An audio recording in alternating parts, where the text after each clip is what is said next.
Good afternoon, friends, and welcome everybody to this Triangles webinar for Monday, August the 15th, 2022. There are 117 of us, 118 of us right now gathered together on this call. So let's just begin with a moment of silence, and then we'll use the noontime recollection.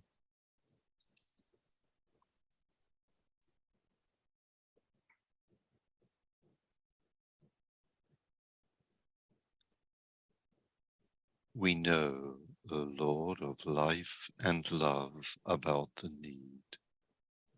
Touch our hearts anew with love, that we too may love and give.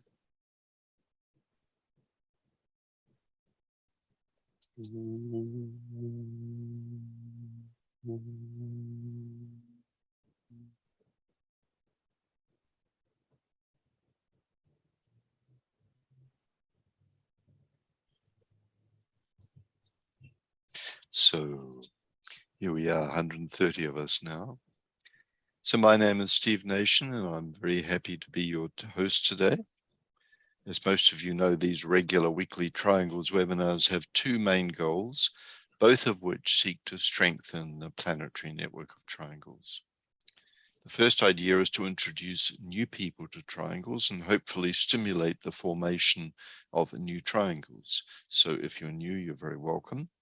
And the second task is to create a space, a weekly space, where existing Triangles members can come together to share in a meditative visualization in support of the work, and to hear reflections and share ideas about world service through the power of thought from different Triangles workers. All the speakers and participants are part of the Triangles network. Today's broadcast will be focusing on the theme, the human and animal bond, another kind of service. We'll begin with some introductory remarks about triangles, followed by some thoughts on the human-animal relationship. Then we'll work with a visualization which regular participants in this webinar are familiar with, and this will be followed by a presentation by Jen Louie, manager of the Lucis Publishing Company in New York. And it's a joy to have Jen for the first time here speaking, I think, on the Triangles webinar. So if you're new to Triangles, welcome. The Triangles network is made up of individuals around the planet who come from different spiritual backgrounds and share a common belief in the powerful role that meditation, prayer, and invocation can play in the creation of a better world. The network is made up of groups of 3 people who are willing to work together in service to humanity, invoking energies of light and goodwill. The 3 people agree to link in thought each day, visualizing themselves as a triangle of light, and each one using the great invocation. Each triangle is part of the global network of triangles. The lighted energies of divinity that are invoked are visualized as flowing out from each triangle through the network of all the triangles and into the world of human consciousness, strengthening all that is good and true and beautiful in the world. The network's been built over many decades, and it can be envisaged as a strong, well-established, potent structure in the etheric and energetic body of humanity. It truly lives. Excuse me. One of the joys of the Triangles work is that it provides a wonderful opportunity to begin to see and experience something of the particular quality of light that forms the essential I, the divine self of your 2 co-workers. As you visualize their individual light day by day and year by year, actively working in service with these lights and entering into the livingness of the particular triangle you're working with, a deepening naturally occurs in the nature of the relationship between the 3 of you, and one begins to get a whole new insight into the nature of group work, and particularly the nature of group work with light. If you're new to this approach to planetary service, you might like to consider forming a triangle Or if you're already a member of triangles, what about forming another? The more people who participate with care and focus, and that's important, the more spiritual energy is released into our world. It's important that Triangles brings together servers from all the great spiritual traditions. The work was introduced through the Alice Bailey teachings, and the Lucis Trust has a special affiliation with the network. But it's important to affirm that the Triangles work is universal. It doesn't belong to any particular approach to the ageless wisdom. There's information on the Triangles website, www.triangles.org, about how to form a triangle. And there's also a section there where you can form a triangle online, entering in your details and answering a few questions, and then inviting others to contact you to form a triangle. This leaves the process fairly open, and people can respond to those who they're interested in. Or you can enter a request in the chat box on this call today, and others on the call might agree to form a triangle with you. That often happens, that new triangles are formed during these webinars. If you have questions about triangles, don't hesitate to ask these in the chat box, or ask them in the discussion period towards the end of the call. So let's just have a moment together and work with a very simple visualization. After all, the Triangles work is essentially a work in visualization.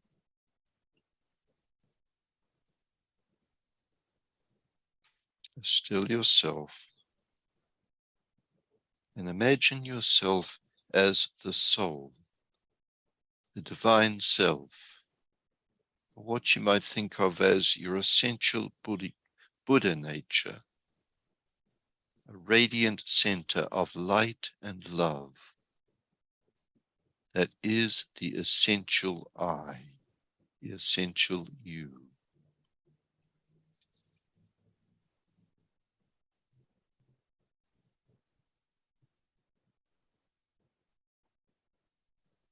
In your mind's eye, see your closest spiritual companions as radiant centers of light and love. Let the face gradually recede into the background and notice the radiation of light and love that comes from these individuals.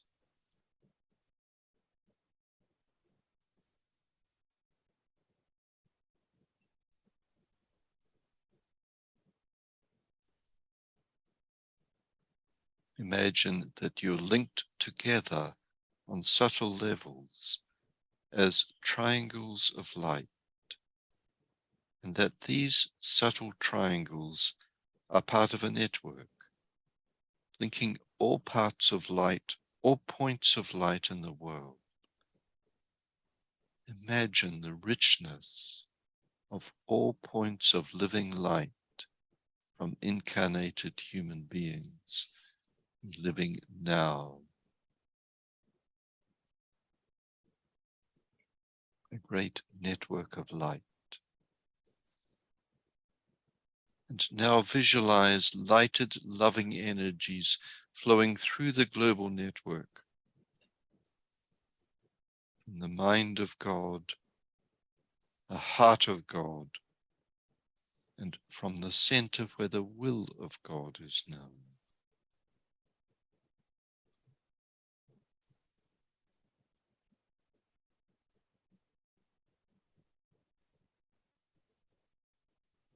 Imagine these divine energies enlivening all who are treading a spiritual path. The millions of people seeking to consciously live a spiritual life.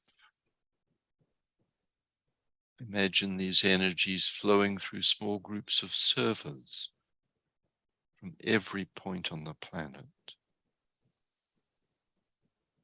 and flowing out to the broad consciousness of humanity. Imagine how these lighted energies bring hope, vision, livingness, inspiration, and how they sustain and restore the love of humanity with its accompanying spirit of companionship and of simple service to all cultures, all peoples, all kingdoms of nature, and all elements of life.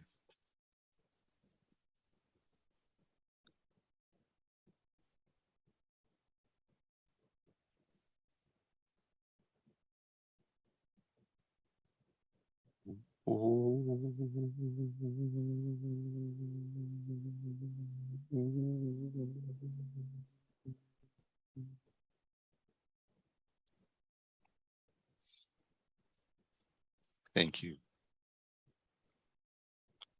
So today, Jen Louie is going to help us to focus our attention on the human-animal relationship and on humanity's destined role to become wise steward and mediator between the kingdoms of soul and spirit to be found within and the animals, plants, and minerals of the natural world. There's a tendency in the human species to focus on all that needs transformation and redemption within the human, and on all the problems arising from the desire nature and the dominant thought form of separation and division. After all, there are so many problems we're faced with. Yet as we become more conscious of the damage that our intensely materialistic and separative civilization is inflicting on the animals, plants, and minerals of the earth, as well as the atmosphere and the climate, we might recollect that this is beginning to change. Something is moving in the human, and increasing numbers of people are today thinking deeply about their own responsibility in building right relations with all life. For example, deserts are growing dramatically because of human activity all over the globe. And at the same time, there is a rising will to do something about it. That's reflected in, for example, the international focus on desertification and the way in which this has become a strong, significant theme of United Nations activity and thought. Years ago, an Indian writer, painter, and sculptor, Shakti Maira, related this spread of deserts to what he called the desertification of delight in human consciousness and culture. And in an article he published in the British journal Resurgence back, I think, probably in the 1990s, he asked if perhaps this human-induced inner desertification, the lack of delight, might not also be affecting the aesthetic delight of plants and animals. The aridity in thinking, the littleness of the purely material, consumer-oriented understanding of psyche, economics, and society must surely reach out beyond the human. And these spaces of depression, human depression, surely touch inner spaces of the other kingdoms of nature. And we can only imagine what this impact is, this lack of joy. Triangle's work, and indeed all thoughtful, spiritually inspired service work, is helping to bring joy, awe, and beauty back to life in humanity's radiation.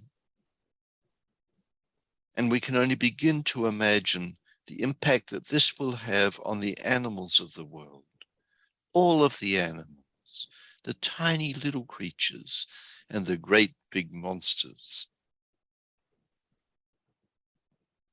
And so with this thought in mind, let's move into our meditation work. And this will be followed by Jen's talk and then time for discussion and reflection together.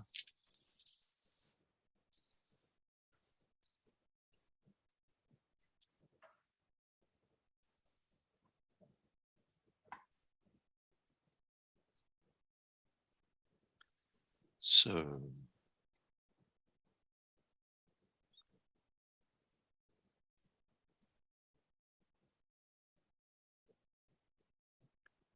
Let's focus ourselves as a group upon the mental plane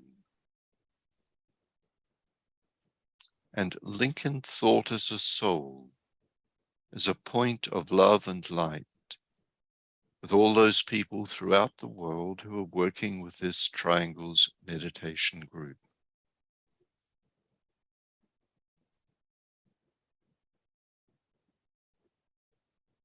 One group, focused group in consciousness.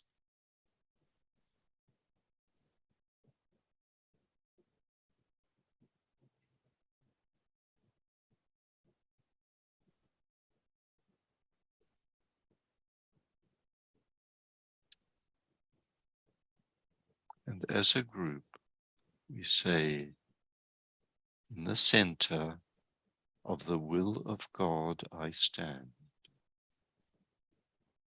Naught shall deflect my will from his.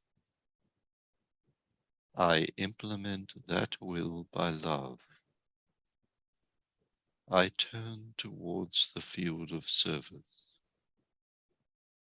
I, the triangle divine, work out that will within the square and serve my fellow men.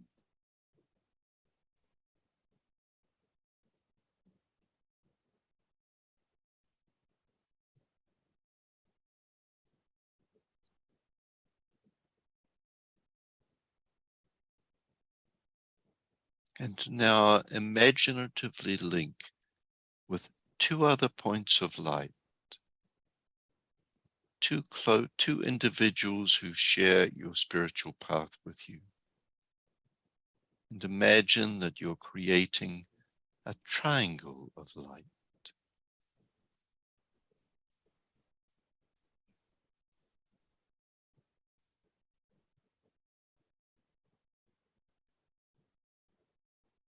And imagine that this triangle is an essential part of the radiant worldwide network of triangles.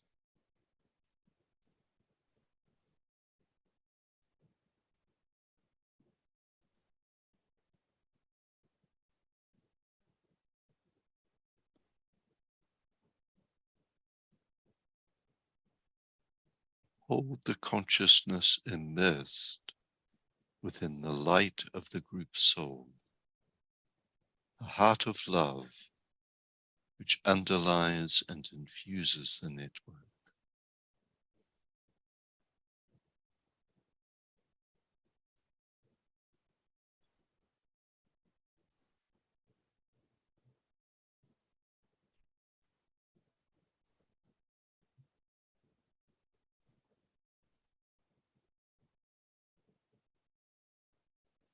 And now lift your consciousness to the world teacher, the one who stands as the heart of love at the center of the spiritual hierarchy, and the one who also stands at the heart of every triangle.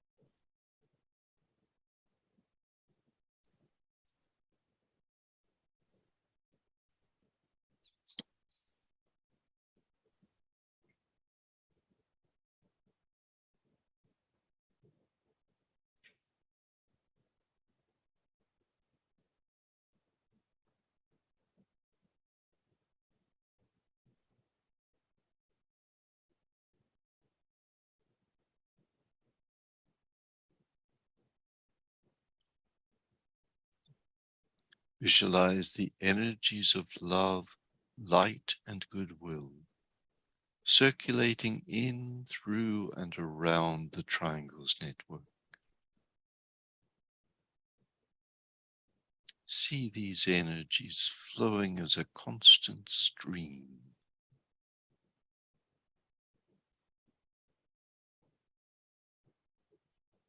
unifying and eliminating all divisions within humanity, healing and transforming consciousness,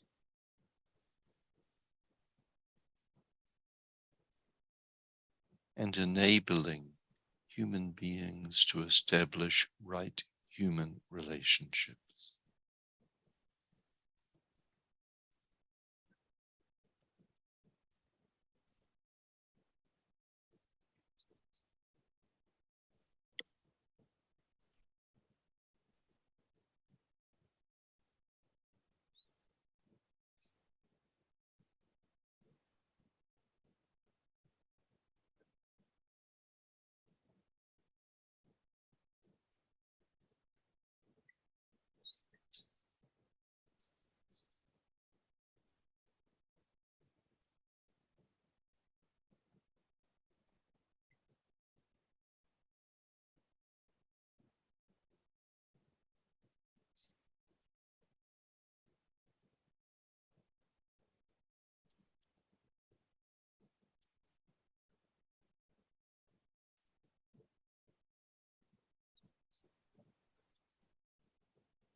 Imagine the whole planet alight with triangles.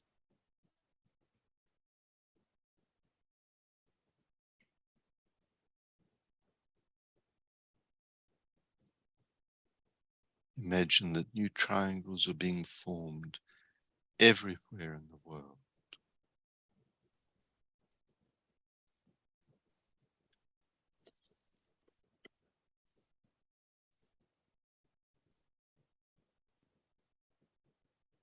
And as we do so,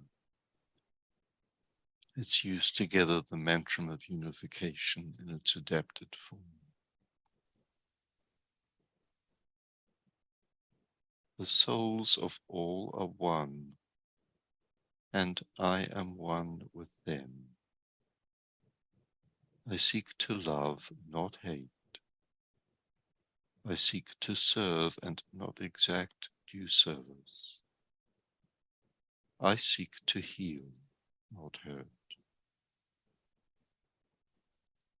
Let pain bring due reward of light and love. Let the soul control the outer form, and life and all events, and bring to light the love that underlies the happenings of the time. Let vision come and insight. Let the future stand revealed. Let inner union demonstrate, and outer cleavages be gone. Let love prevail. Let all people love.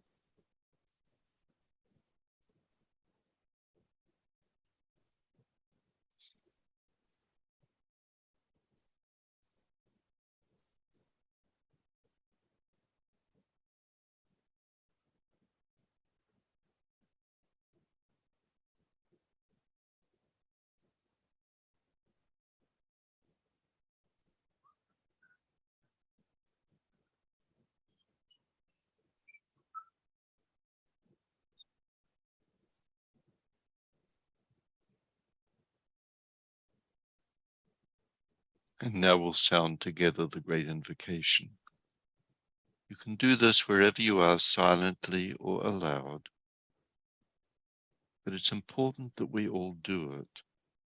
And as you repeat each stanza, visualize the network acting as a link between the world of spiritual realities and the world of humanity, and a channel through which light and love and divine purpose are flowing into human consciousness.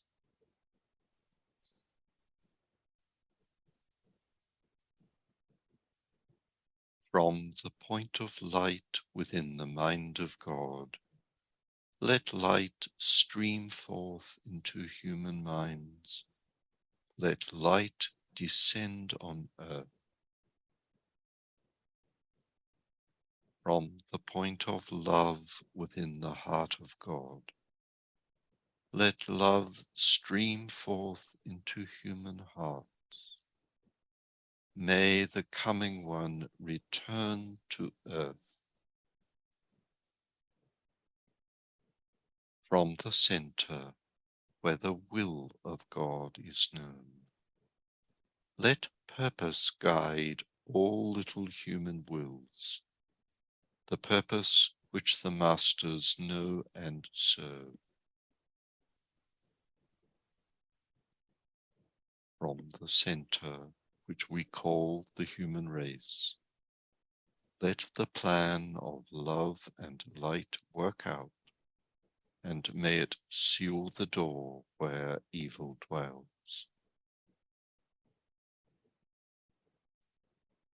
Let light and love and power restore the plan on earth.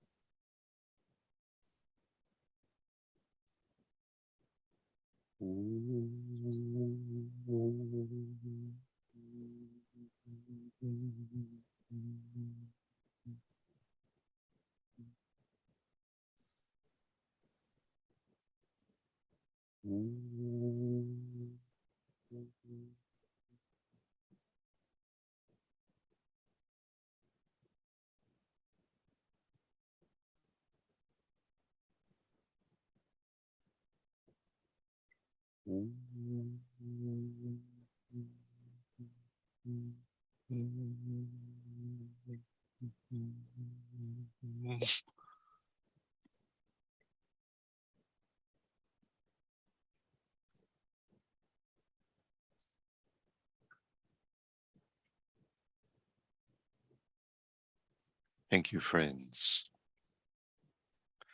So now we're going to hear from Jen Louie. Jen is the manager of the Lucis Publishing Company in New York. She looks after all of the books, and she's particularly interested in work with animals and is holding this focus today on the work with animals. And I know, Jen, that you're also keen that people are aware that there is a compilation available through the Lucis Publishing Company of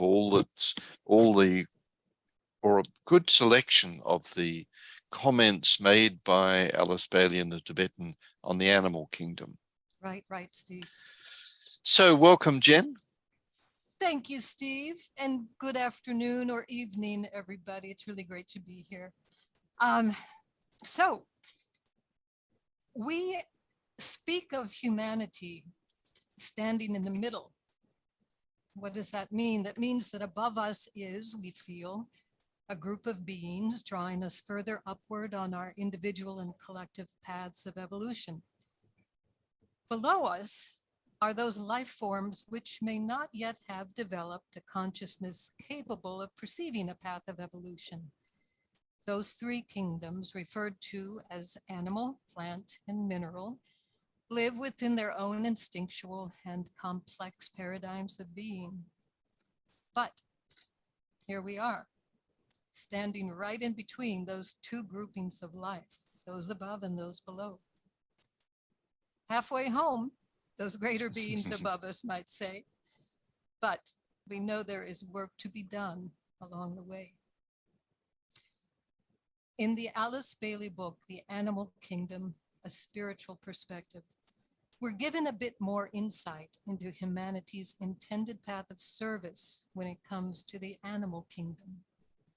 By virtue of us being a bit further along life's evolutionary pathway, it is our deepening magnetism which will need to have a profound impact on the just emerging souls of creatures. 4 animals in particular are mentioned as having developed awareness to a point that they are capable of being touched and so changed on a soul level. Those 4 animals are the horse, the dog, the elephant, and the cat.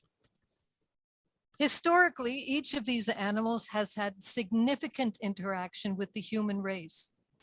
Used for centuries in both war and peace, they're now ready to settle more deeply into their role as companions and students.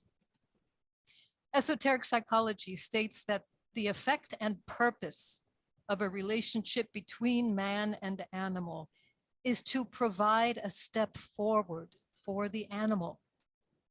How does this happen? Well, it seems that as an animal is taken deeper and deeper into the realm of the human, that creature begins to take on a layer of selfhood, referred to as the process of individualization. The experience moves the animal away from the basic instinctual mode of living to a broader experience of living. There is a tiny spreading out of awareness, which is enabled by being in contact with the radiatory influence of the human being. This radiatory influence has the power to reach life, draw life to itself, and then hold that life in trust. For the animals which are in this sphere of influence, there are behavioral markers which give a good indication of how the bond is progressing. One behavior to watch for is, and this is a quote, the response of the instinctive nature of the animal to the mental atmosphere of the human being. Another is the outgoing love and interest of the people to which the animal is attached. These 2 things can tell us quite a lot about how things are progressing for the animal. So if we see the animal respond to an emotional expression by its human owner, perhaps coming to sit nearby in times of sadness, or refusing to leave the owner's presence if danger is sensed, we know there is an inner growth beyond instinct taking place. And if we see the human take a deeper interest in the animal, perhaps speaking with a tone of voice reserved for loved human friends, we know that this deeper bond is being forged and old walls within the animal mind are coming down. It is said that specific animals are connected to specific rays, just as humans are. Dogs are associated with the 2nd ray, which is appropriately the ray of love and wisdom and the quality of magnetism. Elephants are connected to the 1st ray, that of will or power. Cats are connected to the 3rd ray, that of active intelligence manifesting in adaptability. And for the horse, it is the 6th ray of devotion manifesting through intellect. If you take the ray of the animal and then blend it with the ray of the particular person with whom the animal shares its life, there can be a wonderful enhancement and strengthening of the animal soul quality. And in esoteric psychology, it states that if, as a human being, we are aware of our ray type, we can identify the group of forms and of lives with which we are linked to which we must render service and by which we can be served. Perhaps this understanding of rays and of qualities gives new insight into the reasons we are drawn to particular animals. It's a kindred spirit thing. It's an intuitive sensing of a shared esoteric skin. Something to also keep in mind when considering the human to animal relationship is this. The group of humans, referred to as the new group of world servers, is said to stand between hierarchy and the human race. This group is made of men and women who take a bit more responsibility for their fellow human beings simply because they choose to. We can think of our group of animals, the horse, the dog, the cat, and the elephant, as being, for the rest of the animal kingdom, what the new group of world servers is for humanity.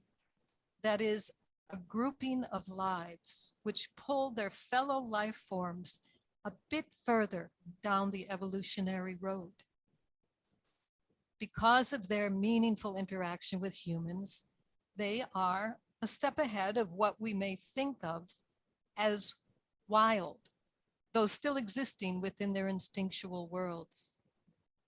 As they continue to evolve, they will magnetically pull their kingdom upward. This being so, our service to them is simply to approach with intelligent love and to gently guide them on. I suggest this approach. Look your animal in the eye, fully present, and just tell them you're grateful that they're here. Take your time, hold your gaze steady to theirs. The eye contact alone will open gates in their minds. The bond you already have will be strengthened tenfold. If you are one of those people who is graced with having such an animal in your life, you are fulfilling a call to service from the higher realms. Whether it's a horse, a dog, a cat, or for a very few, an elephant, can we try to see these creatures as they truly are, not just loved companions, but a brave and curious life form drawn to us for guidance. From where we stand between heaven and earth, our connection with the animals is a shared and ongoing journey decided by the atoms of both our beings. It is a sharing of our human life energy as it radiates outward, further and further, to eventually encompass the whole of the planet down to the simplest stone and the tiniest seed. Sri Krishna said, all things want to live. As we move through our days with one or the other of these animals in our care, we might do well to remember that these members of the animal kingdom want to live. They carry the same unconscious desire to live that we do. In them, it is a small knowing, but a genuine desire nonetheless, born of a shared fire in the cell. In telling them of our gratitude, we are raising their existence upward. In telling them of our gratitude, we are raising ourselves as well.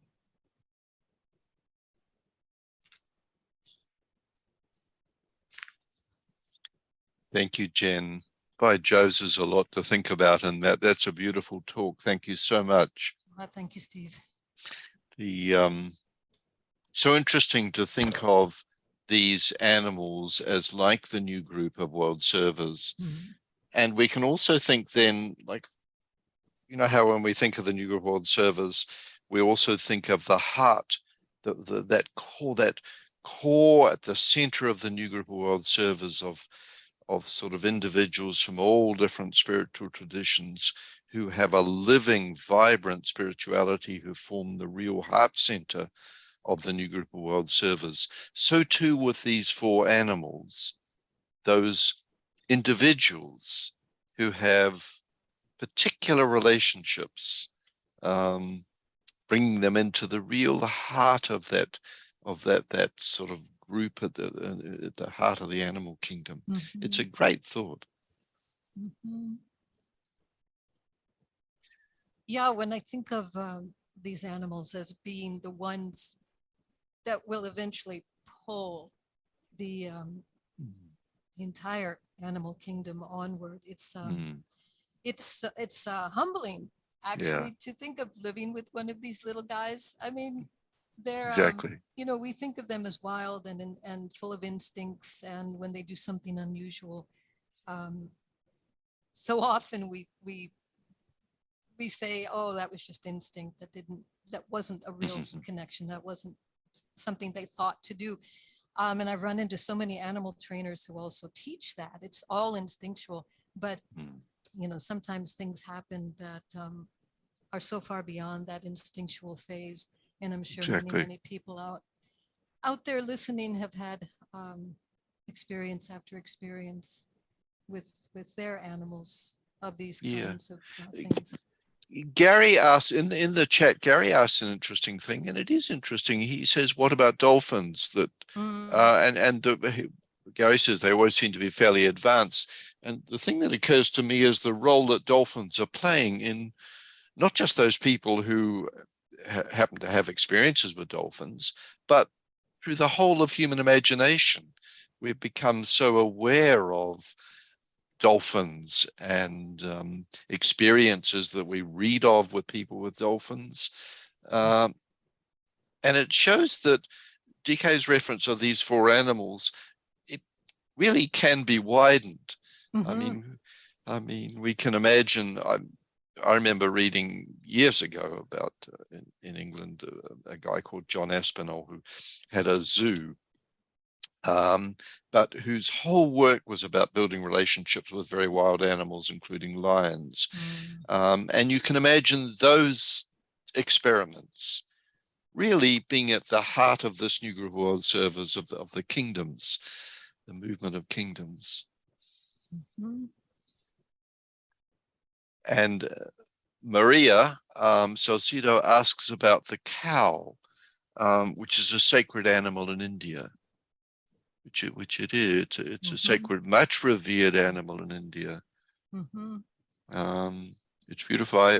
Actually, right now I have at home we have a calendar, and it comes from the Steiner community in Hawthorne Valley in upstate New York, and it's painting. Each month is a painting of a different cow.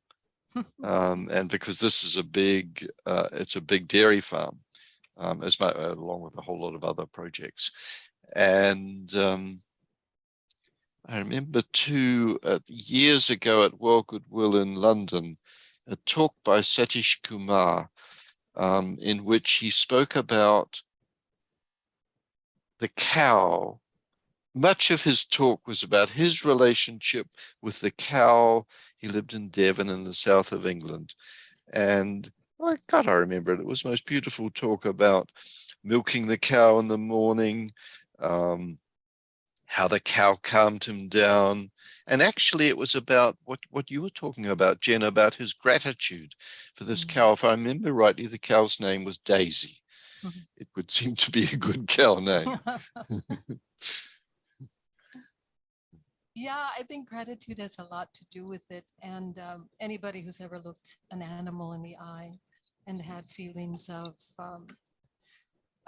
affection for them, you can see it in the eye. And there's a great deal of emphasis placed on a study of the human eye in several of the blue books, the Alice Bailey books. where we are instructed to study the composition of the eye, how it's put together, and physiologically how it works, and that once we understand how the eye works, we will understand a great esoteric truth. So when you put that together with this idea of looking these creatures in the eye, and when you think of how the human sees, we use the physical eye, and we also use like the left eye and the right eye and the third eye, the middle eye, in different ways. And how animals use the eye, the consciousness of animals, and what they see is so different from what the human sees. And like how the sense of smell, it's a wonderful thing for humans to imagine how the sense of smell would be so much stronger than the sense of sight, which the human has. Different senses. Suzanne asks, why are animals so comforting and healing when you are sick? Interesting. I mean, I don't know if I can explain it. They do have a sense. They do have a sense, especially if they've been around us for a while. Yeah, I had a. Yeah, go ahead, Steve. Okay, now I was just going to say it does relate to what you were saying about how the bond between the human draws forth the animal's intention to serve their person, and the sort of loyalty and devotion. And in a way, that's where the animal really gives to the person. Loyalty and devotion. Yeah. Yeah. And joy. Oh, yes. The incredible thing of joy. It's interesting, in India and Darjeeling, which is the most, in the Alice Bailey tradition, it's the sort of most hidden, almost occult center in the 5 planetary centers. And yet in this region, the Alice Bailey work, one of the ways in which it's become most anchored and grounded and present in the community is through 2 magnificent animal shelters, and a really wonderful co-worker, Christine Townend from Australia, who's a writer and has written some wonderful books. One that was it's a novel, and I've been looking for it now. It's actually, I think it's rather difficult to get now. It's a novel called Moti, and it's a story, it's the most beautiful story of a elephant, and it really draws on Chris's relationship and her work with elephants that she was involved with in sanctuaries, various sanctuaries she managed and started in India. And there is online, and maybe I'll post it on the chat, a wonderful review of this book, Moti, and because it really does enter into what animals have to give to humans, but more importantly, what humans have to contribute to the evolution of the animals, which really is in line with what you were speaking about.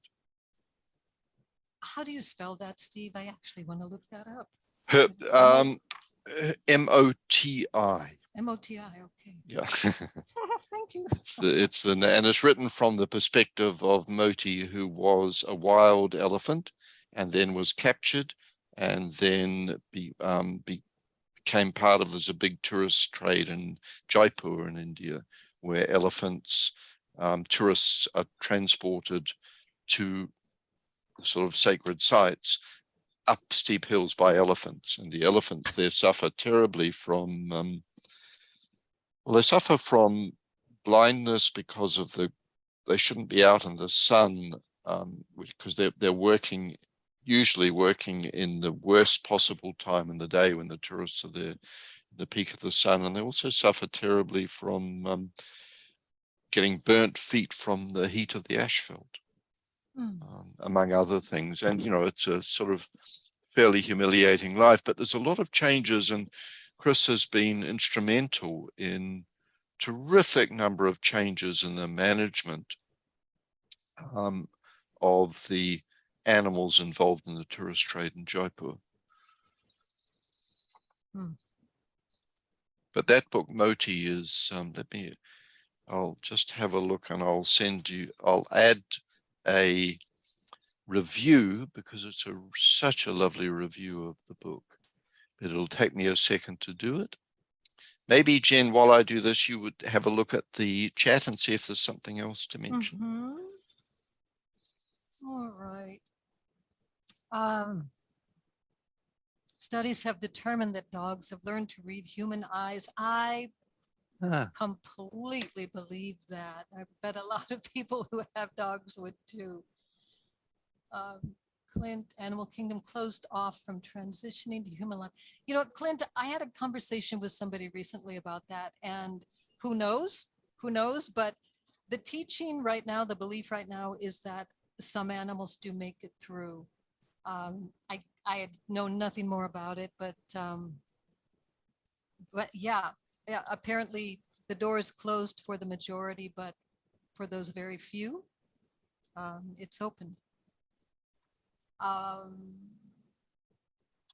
see, I'm skipping around here, sorry. Where are we? I recall a reference from the Tibetan, this is from John Horan, to the effect that marine mammals such as the dolphins and the whales are on a different evolutionary line than humans and our four designated animal companions. This is in much the same way that the Deva evolution is separate from the course of humanity. That's really interesting. Really, really interesting. Yep. Along those lines, it is also believed that the winged creatures, the birds, they are their own evolutionary life. And the Tibetan even states that they are made up of the souls of individuals who have been away for some time and want to get used to being back in the earth environment. So rather than putting their feet on the ground right away, they take on wings and get used to the earth environment in that way.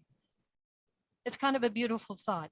It is. And what a role birds play, like in urban environments, often when birds in some Western urban environments, birds are the one time you can encounter the sort of wild nature.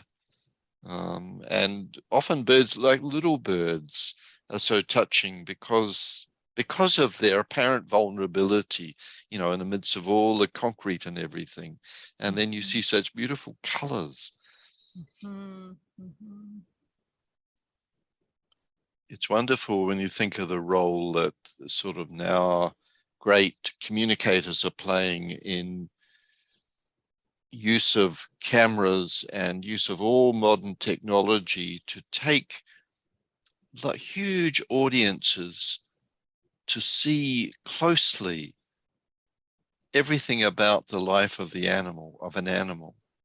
The difficulties, you know, the vulnerabilities of these animals, say like deer, where I live, the deer in the winter, these deer have to survive in bitterly cold temperatures with snow around. And, you know, you think of a deer nestling down beside a tree at night to try and get some warmth.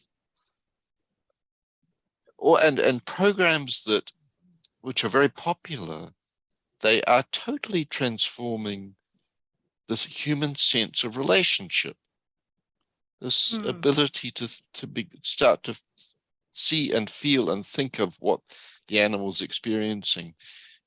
The outer part of course, is a very sentimental thing.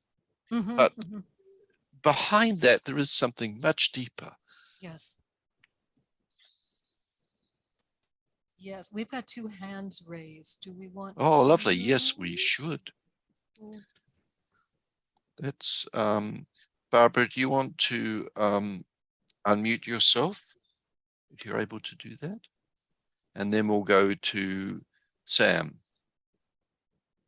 Hi, can you hear me? Yes. We can. Oh, hi, Jen. Thank you so much. That was such a beautiful presentation. Oh, thanks. And I particularly liked the part about looking the dog in the eye and Mhm. communicating with that. Mhm. I've just been thinking, with COVID, a lot of people have been adopting dogs, and a lot of people there's been a great turnover of dogs in shelters, and probably cats too, but I'm more aware of the dogs.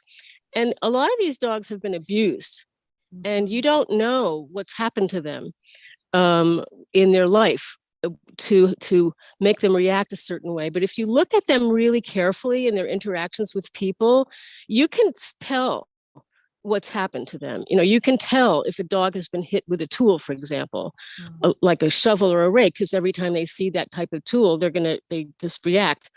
And I think the great service of humanity rendering to animals that have been abused is to help them heal. They're never going to forget certain things, and they're always going to have certain habits and reactions, but they can learn that there is great love and trust found in human beings, and that helps to lift them and take them out of the difficult situation that they came from necessarily. Yep. Yep. And that is a very special person who takes those animals in and works with them for years. I know people who have worked with abused dogs for years, and it just takes a while. But as you said, it's the love and the gentleness of the human can overcome eventually the ingrained abuse, and it's just amazing to see. Yeah. Yes, and not to punish them when they do something that they're reacting to, but to Mhm. take them away from a circumstance that's going to make them react. And you want to keep them safe, and you want to keep the people safe. But anyway, it's just a great joy. So thank you so much. Thanks, Barbara. Sam. Hello, Steve and Jen. Hey, Thank you so much. It was beautiful, and it's a subject very close to my heart. I was just thinking, you were saying about the elephants, the dogs, the cats, the horses. Are we seeing, because of the progression of human compassion and developing understanding, other animals that are taking their stand with those animals as well in their progression? And you said about birds, but I mean, I'm with a group that's got 37,000 people just that love crows and all that family. And we're seeing work done with jungle cats that are saving people from landmines. And now they're even training rats to take in first aid packaging for people trapped in earthquakes and so on. Wow. And I know, Jen, you said about the animals. I remember the DK bit, and actually saying that the birds were an angel coming back to learn with us and teach us. So yes, I don't know whereabouts it is, but it is a beautiful part. It is, and So, I yeah. think that's in the animal book. Mm. What is the? I think it's also in Cosmic Fire. There's a bit in Cosmic Fire, Sam, and Yeah. the Animal Man and the Rays section in Cosmic Fire. I highly recommend that. But also our little book, The Animal Kingdom: A Spiritual Perspective. Yeah, I've got that too. Yeah, it's a quick read, and it's full of wonderful insight. Yeah. Yeah. Yeah. But yeah, so I wondered what you thought to that. Is it an expression of our own growth and the animal kingdom's Oh yeah. I mean, growth? I would say so. I'd say in the last, I don't know, Steve, you'll have to jump in here too. Maybe in the last 50 years, we've seen an opening of the human heart in relation to animals and how they're treated, how they live, what they need, and what they're capable of. And we've started to study what they're capable of. And I've noticed in some of the chat remarks that we now understand that animals, dogs especially, have an amazing healing presence, cats as well. Horses, I know, are used for therapy.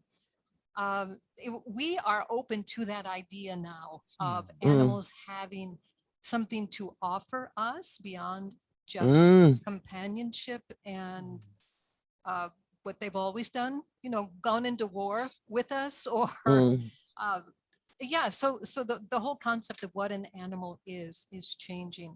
And I'd say that is mostly within the last 50 years. We have so much more to learn about what they perceive and what they can see when they look at us. I mean, we don't even know what they see when they look at us. Maybe they have the ability to see beyond this dimension that we live in right now. Some people, there's always been a mythology around cats. The cats can see into other dimensions. I don't know. We'll find out soon enough, I suppose, when the science catches up with the mythology. But we have so much to learn from them. And anyone who has had an animal in their life for a long time knows how much they have learned from that animal being with them. Yeah. Yeah, that's beautiful. Thanks, thanks, Sam. Thanks, Jen. Thanks, There's a Sam. couple of other hands raised. So, Yep. Heather, would you like to unmute yourself? You there, Heather? Hello? Hi, we can Hello. hear you. Okay, I'm Betty, though. I got a Betty, hi. time Okay, to unmute. good. And nobody else showed up, so I tried it. Okay, this was many years ago. Thank you for the discussion. It's very beautiful. This was many years ago, and I've forgotten the details, but I remember a program in which a team was teaching sign language to chimpanzees or, one of those species. And they made a lot of progress on it. In fact, I think they had a kind of a traumatized younger chimpanzee, and the chimpanzee was able to communicate them that its mother had been killed and, they were captured or whatever, probably not that specifically, but I thought that was an amazing kind of research project. Yes, we are learning more and more and more of what they're capable of understanding and perceiving. There are so many studies going on now. And I do think it's important for us to keep in mind that they have their own way of being and their own way of communicating. And it's normal for us to want them to understand our language and our perception, but to remain open and aware of their language and their perception, I think is going to reveal a little bit of magic to us. But yeah, Betty, that's a really good comment. And it reminds me of Jane Goodall and all the amazing work she did in Africa. Yeah, absolutely. Thank you. Thank you. Heather, would you like to unmute Hi. yourself? Hi. Hi, I think it's worked. Can you hear me okay? Yeah, beautifully. Yes. Oh, thank you. Thank you so much, Stephen. Thank you, Jen. This is a really dear subject to my heart. What I want to share is my own experience of my cat. She's a rescue. I helped someone adopt her a year before she came to live with us, but they weren't able to keep looking after her. And I've watched this cat transform in the last 5 years through love, and it's been quite remarkable. So whereas before she was really frightened and things like that, now she's much more open. And the really remarkable thing is everything that we've given to her, she gives us back tenfold. If we're really, really upset, she will seek us out. Like I watched her, I was really upset one day and she galloped, I can only describe it as galloping over the garden wall, and she will come and sit at our feet, and it's just really amazing. And it's what you were saying, Jen, it's look her in the eye and say, I'm so glad you're here, thank you for being here. And I just wanted to say that's been my experience with my cat. It's really nothing short of miraculous and lovely. It's lovely. Thank you, Heather. It is one. It's when you think about the significance, all of these things, all of these stories, like that Heather, but and Betty about the language things, but so much is happening now as a sign of humanity's real spiritual evolution. Mm-hmm. So one of the things that most interests me, really, I think, is the idea of law, and now the terrific amount of energy that's going into reflection on the rights of the animal, and that human rights be balanced with animal rights, and understanding what that might mean. But when you think of it from the perspective of law, it's such an interesting transformation of human consciousness that there are significant sort of areas of thought that are thinking about animals with full respect for another kingdom of nature, and for, as you say, Jen, for the language of that kingdom, and then thinking, so how do we structure law that reflects humanity's realization that it is not the only, that it is no longer where we thought we were as the ones who can lord it over everybody. It's having, and the other thing that I love is the thought of, as a young person now, looking at your future profession, the huge range of opportunities to enter into a professional life that will involve work with animals, conservation, just hundreds of things. In New Zealand, it's intriguing because New Zealand has a big income is from tourism. So the country invests enormous amount in in conservation work, and people whose lives are protecting sort of islands and parks, and protecting endangered animals like the kiwi, which is an endangered animal. And terrific resources go into this work with animals. And that, to me, is should give us a real sense of hope that humanity is perhaps even further along in the path than we thought we were. What a great thought. And that animals are pulling us along, right? Yeah, well, but that's what I think. I do think that animals, the role of these kingdoms, animals and also plants, are the ones that are almost standing before us, looking us in the eye, not saying with gratitude, but saying, look, we need you. Yes. We need you. And people are starting to hear it. And that's seeping into the sort of mass culture through these communication, through these like very popular programs that are often so deep.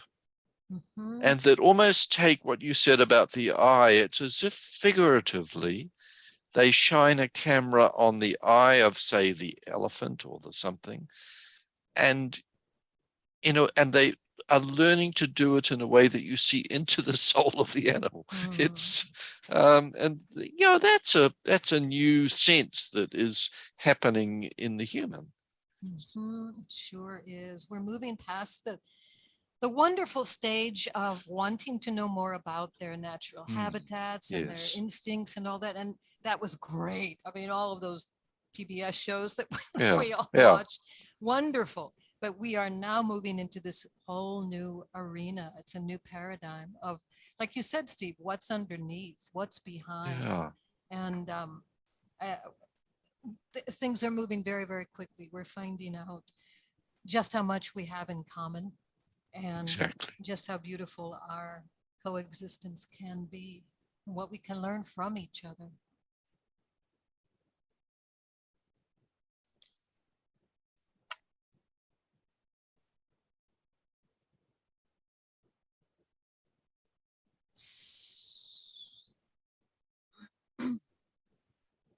There's a lot of wonderful comments here. A gorilla that knew how to sign Coco. Sometimes dogs give us warnings before earthquakes, right? Rupert Sheldrake is a really interesting author that Christina has mentioned here. He has a book, Dogs That Know When Their Owners Are Coming Home. Sounds wonderful. According to Jane Roberts and Seth, cats are able to detect what he called coordination points, intersections of stronger energies. You will see them sit and meditate, kind of gently rocking and often purring on one of these points. And these points move in space and time, so do not remain permanent. That's really interesting. Never heard that before. But it does kind of play into this mythology of cats as being mythical creatures with amazing powers. Yeah. And Faye says animals are helping humanity to register the reality of nature, to help us turn the boat around from the destruction of militarism and industrialism. Yep. Yep. I seem to have, I'm back. Okay. Something happened. I don't know what happened. So, where are we? This is such a great discussion. Thank you, Jen, and thank you, everybody. It's, let's have a look. Shall we? It's 10 after 4. Is there anything, Jen, you'd like to add? Fee, I see here. Hi, Fee. Animals are helping humanity to register the reality of nature. Absolutely, exactly the reality. The real life of nature, to help us turn the boat around from the destruction of militarism and industrialism. Mm-hmm. And Fee has put a question mark after that. And my suggestion would be to remove the question mark and make that a affirmation. And it is actually what's happening, I think.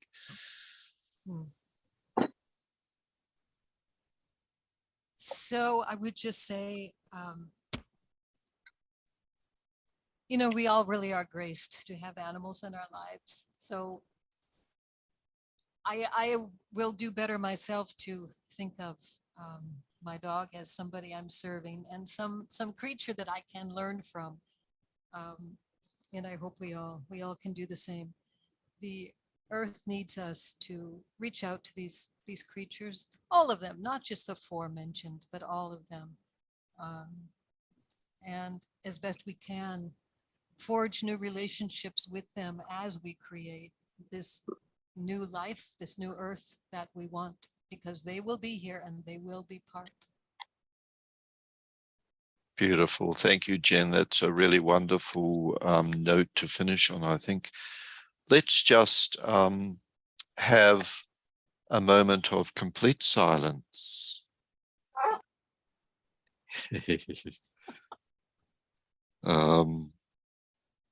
And allow all those sounds that we can hear of all these animals at peace.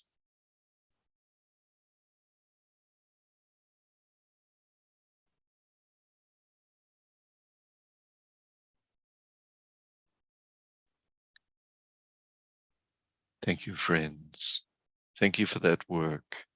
And may we visualize the triangles network glowing with this thought about the human-animal relationship. Bye, friends. Next week.